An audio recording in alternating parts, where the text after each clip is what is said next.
Welcome back to our journey through Robert Greene's 48 Laws of Power.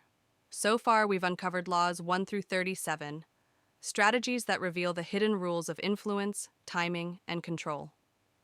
Today, we begin with Law 38 and continue toward the final lessons of the book. These laws are some of the most practical and powerful, showing us how to master appearances, handle enemies, and secure lasting influence. Let's begin with Law 38. Think as you like, but behave like others. Fit in while keeping your thoughts independent.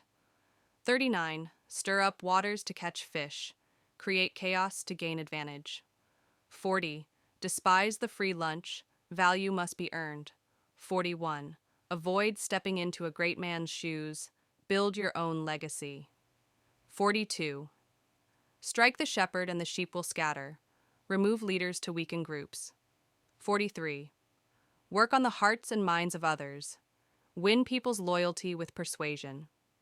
44. Disarm and infuriate with the mirror effect. Reflect opponents' actions, back at them. 45. Preach the need for change, but never reform.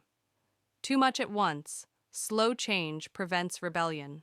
46. Never appear too perfect. Show flaws to avoid envy. 47. Do not go past the mark you aimed for. In victory, learn when to stop. Know when enough is enough. 48. Assume formlessness. Stay adaptable and unpredictable. And with that, we have completed all 48 Laws of Power by Robert Greene. From the very first law, never outshine the master, to the final law, assume formlessness, we've explored timeless strategies of influence, control, and survival. Remember, power is not just about knowing these laws, but about applying them with wisdom and discipline in your own life. Thank you for joining me on this journey. If you found value in these lessons, make sure to like, subscribe, and share this series with others who seek growth and influence. This may be the end of the book, but it's only the beginning of your path to power. Stay strong, stay wise, and see you in the next journey.